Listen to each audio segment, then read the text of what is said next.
Hello, happy African History Month. Today I want to talk about the Maafa, the African Holocaust, and specifically how it relates to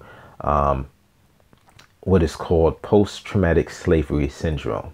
Now, post-traumatic slavery syndrome, excuse me, let me just I have some notes on this, is a term coined by Dr. Joy DeGruy. And I remember while we were doing our African history classes while I was inside, this was a topic, because this woman, she broke this down in such an insightful and illuminating way that it's not just of being in a place where, oh, woe is us, oh, we're victims, we can't do anything. It's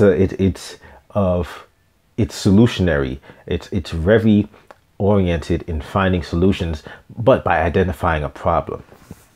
And what she did was she looked at the history of the Maafa, the African Holocaust, in terms of its lasting effects, and its lasting, the systematic, way to evolve systematically, in addition to its lasting effects on the descendants of those individuals, the survivors of the African Holocaust.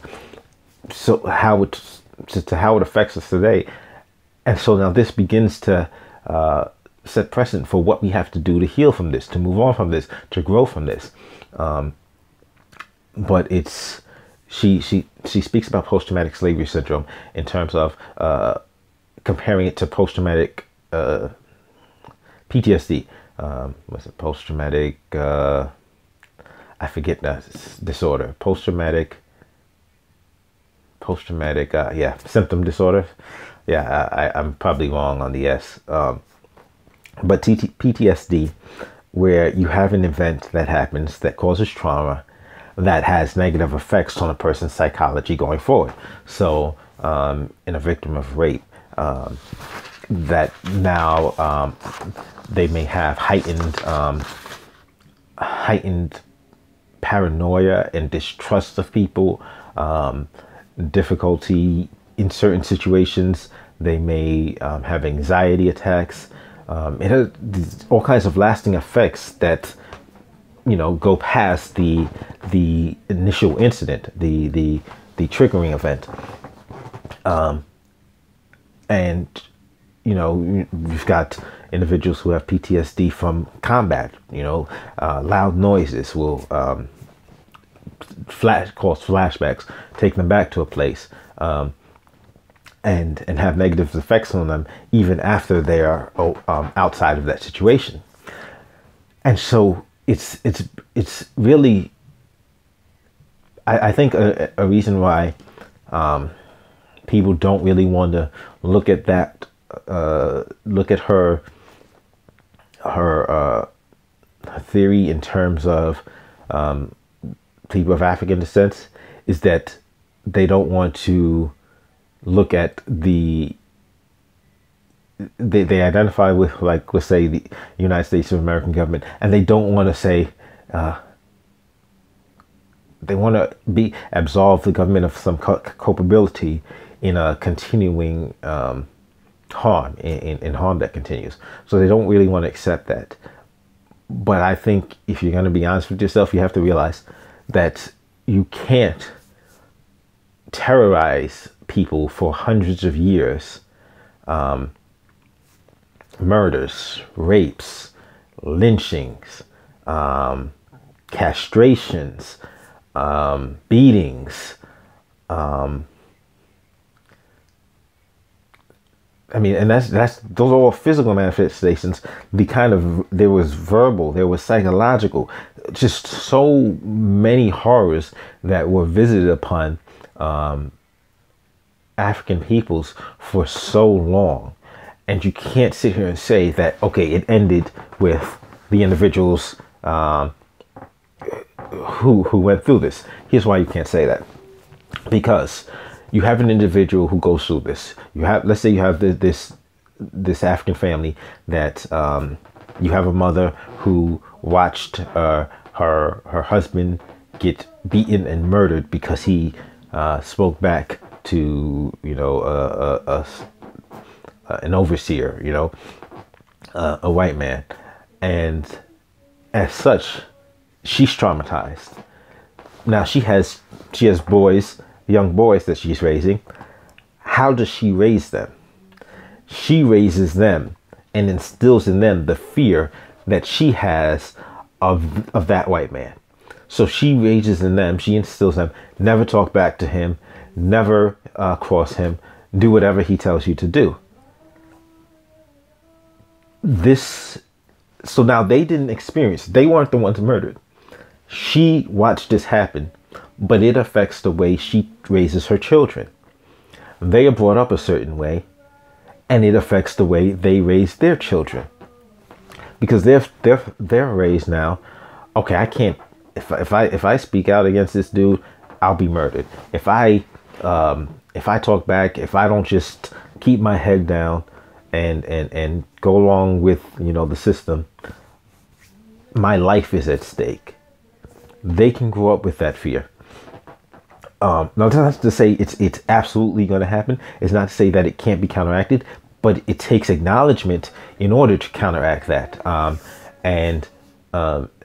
think an example, I just had an example in my head, and it,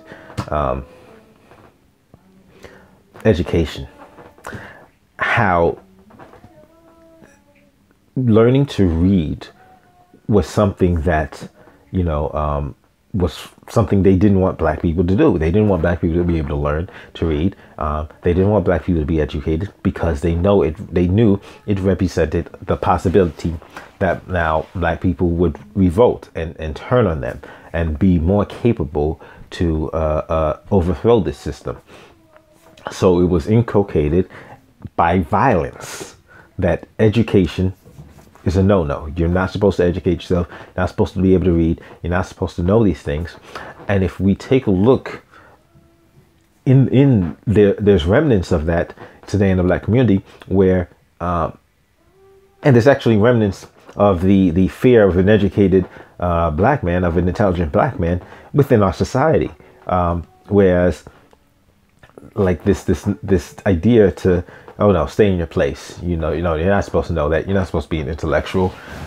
We just want you to, you know, we want you to be able to bounce a ball. Yeah, I'm going to say shut up and dribble. You know what I'm talking about if you've been watching the news lately. This is historical. These are the you know, just dance. We want you to entertain us. We don't want you to do anything, to have a brain in your head, to do anything that can uplift yourself and your people. And you take this to the, when you take a look at somebody like Malcolm X, when he was in school, and this is the purpose of school, supposed to be to educate, you know, kids. But here he is, a young black man. He's in school, a young black kid, and the teacher says, "What do you want to be when you grow up?" And he gets to Malcolm. Malcolm says, "I want to be a lawyer." No. You're just a Negro. That's an unrealistic goal for you. You should just be content to be work with your hands. We don't want you using your mind. We just want you to work with your hands. We want you to work for somebody, not to be able to, you know, to lead people. But if you take a look at what he did without a college education, what he was able to teach himself, it's astounding on the negative effects of this system had going forward. But yeah, so I've got some notes on, you know, post-traumatic slave syndrome, and it's just really interesting. Some of the things she talks about, and she just didn't pull this out of there. She's a very educated, qualified, you know, intellectual, and she has quantitative data to back up, her studies and the findings. And she talks about vacant esteem, and so where individuals have feelings of hopelessness, depression, and a general self-destructive outlook, the marked propensity for anger and violence, and I think I want to add how this propensity for anger and violence is often directed at other Black people, because once again that was part of what was inculcated, was that your life is not worth anything. You're worthless. You're less than. And but if you touch a white man, all hell will break loose. But so there's a lot of self-hatred that remains to this day, and violence that's directed at from Black people to other Black people. I think specifically because of these hundreds of years of terrorizing people and basically drilling into their psyche certain behaviors. But what she says is extreme feelings of suspicion, perceived negative motivations of others, violence against self, property, and others. And then she touches on it, including members of one's own group, friends, relatives, or acquaintances. And then she talks about racist socialization, which is internalized racism and internalized racism. So she's talking about learned helplessness, literacy deprivation. See, I'm talking about with the education, distorted self-concept, antipathy or aversion for members of one's own identified cultural ethnic group, the mores and customs associated with one's identified cultural ethnic heritage, and the physical characteristics of one's own identified cultural ethnic group. Now that's interesting, because for so long I've seen people who are Black, just have negative perceptions in terms of beauty, of dark skin, of natural hair. And just take a look in the United States, in America, where Black women are just constantly drilled with this image that, okay, you have to straighten your hair because nappy is bad, Don Imus demonstrated that ignorance. But all of these things continue to affect, and so this is something that's internalized. This is something I think that, especially as Black people, we need to be looking at. We need to be looking at the Maafa. We need to be looking at PTSS and something like this, to discuss these lasting effects, or these continuing effects that we haven't addressed. Because it's all well and good to talk about the system and things that the system may have done and is doing, and that has to be discussed. But we have to look at how we've internalized so much of this negativity, so much of this of white supremacy ourselves. How much have we internalized? How much negative behavior are we now engaged in that could be directly correlated to that, and how do we stop it? This is what we need to be focused on. And so I think this, discussing, PTSS, post-traumatic slavery syndrome, in as it relates to the African Holocaust, the Maafa, is essential to African history, because that's about learning and self-actualization. That's about moving forward. That's about growth. That's about healing. And I think it's a great word, healing. It's about healing from a trauma, so that we can grow. We can grow. We can better interact with ourselves and with each other and others. I think that's an essential component to healing racial animus, it starts with us being able to love ourselves before we can, work with others and really in a productive manner.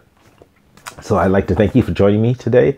And once again, this is the makeup episode for December 25th, 2018. February 25th, 2018.